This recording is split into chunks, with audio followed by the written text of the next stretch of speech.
Asphoaceae. É uma família de plantas das angiospermas da classe Liriopsida das monocotiledôneas, uma subclasse Comelinidea, também conhecida como capins, gramas ou relvas. São plantas floríferas, frequentemente rizomáticas ou não, anuais ou perenes, sublenhosas até lenhosas, com forma de vida em arbusto, árvore, bambu, erva, liana, volúvel, trepadeira ou subarbusto.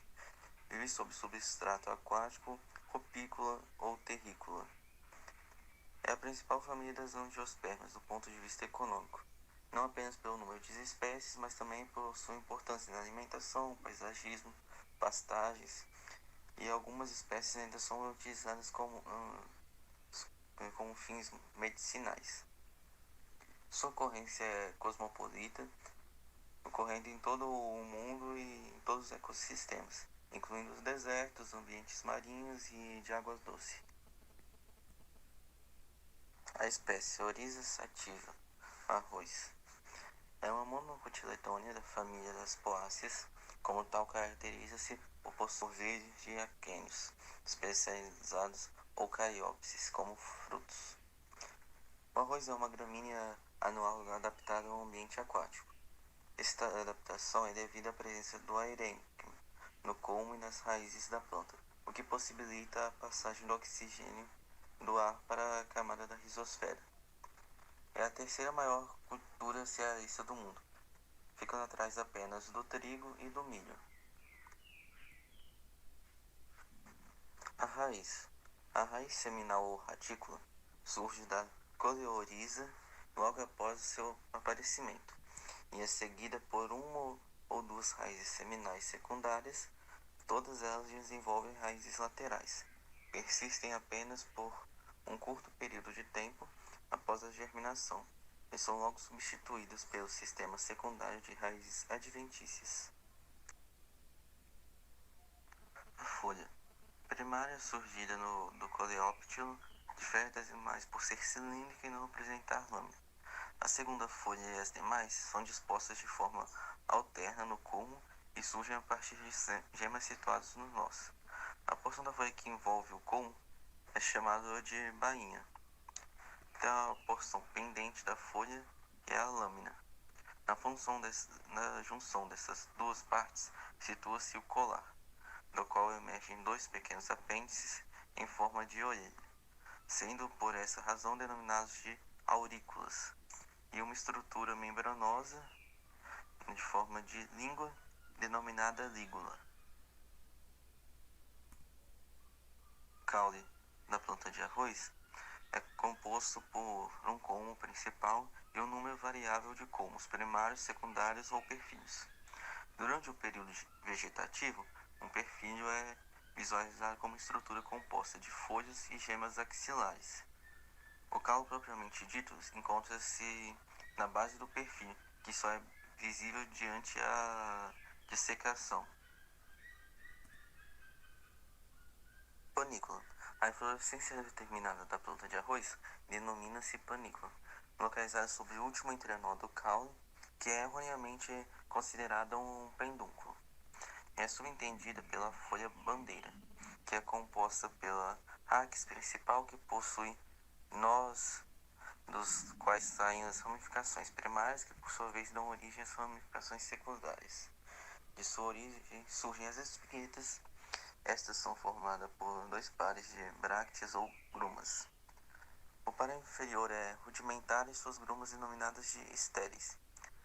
As grumas do par superior denominam-se palha e lema e contêm no seu interior a flor propriamente dita, composta por um pistilo e 6 estames. O grão é formado pelo ovário fecundado e contém uma única semente aderida às suas paredes, pericarpo envolvida pela lema e a palha. Estas, juntamente com algumas estéreis e estruturas associadas, formam a casca que envolve o grão de arroz. O grão sem a casca denomina-se cariópse, que é o grão já no caso beneficiado. E basicamente tem duas fases, a vegetativa e a reprodutiva. Dando continuidade à apresentação, vou falar um pouquinho sobre o trigo agora. O trigo é uma gramínea cultivada em todo o mundo e é mundialmente a segunda maior cultura de cereal, sendo em primeiro lugar o arroz e em terceiro lugar o milho. O trigo também é plantado estreitamente como forragem para os animais domésticos, como palhada ou na própria alimentação em coxo. Foi introduzido no Brasil no ano de 1534. É uma gramínea e sua produção é anual, tendo o ciclo variando de 90 a 180 dias. Varia de acordo com a variedade introduzida. A planta do trigo é classificada como autógama. Sendo assim, ela se autofecunda em campo. Sua produção se dá para a fabricação de farinha, trigos, bolos, cosméticos, massas pânicas em gerais e pode ser usada para o consumo animal. No entanto, ela compete muito com o milho, sendo ela principal fonte de glúten para o homem, no caso. Abaixo vemos um pouquinho do ciclo de vida do trigo, como que ele germina, cresce, se reproduz e é colhido, no caso. A morfologia do sistema radicular das plantas de trigo se dá por 3 tipos de raízes similares. A raiz seminal é a primeira raiz oriunda do embrião. As raízes permanentes são as raízes que se desenvolvem a partir do 21º dia de vida da planta, sendo 3 semanas. E as raízes adventícias se desenvolvem para dar sustentação à planta, de forma das gemas axilares, para sustentar a planta em pé ou quando há tombamento. O caule. O caule da planta de trigo é classificado como sendo composto de nós e entrenós. Folhas. Suas folhas são caracterizadas por possuir um limbo estreito horizontalmente e comprido de forma vertical, similar a um lápis, curto mas comprido, com a presença de um par de aurículas e de uma língula, para o impedimento da entrada de água e da movimentação da folha no como. As folhas possuem uma disposição alternada em relação ao como.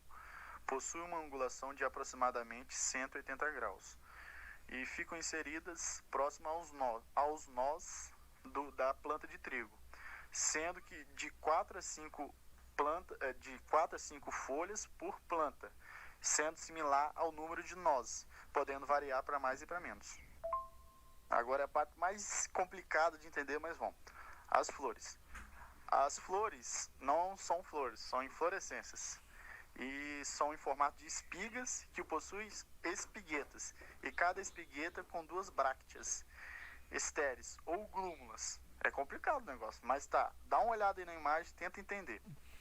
Cada flor é gerada por uma espigueta, gerando assim um grão por flor. As espigas do trigo se caracterizam pela presença de uma arista. Esse filamentozinho comprido aí que bem nítido, né? Essa essa arista pode variar de acordo com a variedade. Tem variedade que praticamente não há presença, tem variedades que são medianas, sendo bem pequenininho. E tem a variedade que é comprida, longa, que é a característica para a produção em larga escala. Vemos uma espigueta. Essa espigueta, na parte superior, está apresentando o estames. O ovário não dá para ver porque está escondidinho ali. E essa lema e paleia é para proteção do grão. Para proteção do grão e do sistema reprodutivo, masculino e feminino. Partimos agora para a parte mais importante, o fruto. O fruto é um grão, sendo esse grão ovalado com as extremidades mais arredondadas. O grão possui uma reentrância nomeada criácea. Essa criácea é composta basicamente do germe do trigo, sendo o germe a parte do grão que contém o embrião e contém nutrientes, reserva, de forma para o embrião se desenvolver. Nessa imagem fica evidente que o grão do trigo se divide em 3, mas na verdade ele se divide em 4, sendo casca, farelo, germe e endosperma. A casca em si possui a função de proteção do grão, e é a que fica mais evidente, que quando você pega um grão de trigo na mão é a primeira que você vê. O farelo, que não está sendo apontado aí, mas tem sua função também. O farelo é uma multicamada externa ao grão, sendo que fica entre a casca e o endosperma. E protege também o germe do trigo. O farelo contém importantes antioxidantes, vitaminas do complexo B e fibras, sendo que também ajuda na proteção do germe e do endosperma. O germe. O que é o germe? O germe é o embrião. É o responsável por gerar uma nova planta de trigo. Ele contém muitas vitaminas do complexo B e algumas proteínas, minerais e gorduras saudáveis. Sendo assim, ele garante as novas gerações de trigo. Por último, mas não menos importante, na verdade ele é um dos mais importantes, é o endosperma. O endosperma é basicamente a reserva de energia do embrião. Ele que é responsável por mandar nutrientes e proteínas para o embrião para desenvolver as primeiras radículas e a primeira folha do grão de trigo. Do trigo, né, do grão, da planta de trigo, na verdade. O endosperma é de longe a maior parte do grão, dá para ver nitidamente na imagem aí, né? Contém carboidratos ricos em amidos, proteínas e pequenas quantidades de vitamina e minerais. Ele basicamente supre o embrião e é a principal fonte de amido do grão. E também no endosperma é onde se localiza o glúten. O glúten que é responsável pelo o início de tudo. Por que o trigo é produzido? Por causa do glúten. Porque ele é a única planta que produz a quantidade tolerável, vamos dizer, tolerável perante para o homem produzir pão e medicamentos, fazer as massas de bolo, fazer tudo, entendeu? E é isso. Por fim, agora vocês vão ver um pouquinho da referência, mas é pouca coisa. Desde já agradeço. Qualquer dúvida pede à professora, que ela sabe mais que todo mundo. Mas é isso. Obrigado, tá? Norberto não tem como agradecer, mas eu agradeço. Muito obrigado. Qualquer dúvida, só pedir. Tchau, obrigado. Peraí, gente. Não acabou ainda não. Uma pequena observação. Nos primeiros slides disse que o arroz era o terceiro maior cereal produzido. Mais abaixo, o trigo falou que era segundo, ficando atrás do arroz, que é o primeiro, e o milho terceiro. Mas tá tudo errado. Na verdade, o milho é o maior produzido, em segundo vem o arroz e em terceiro o trigo, tá? Beleza. Agora acabou.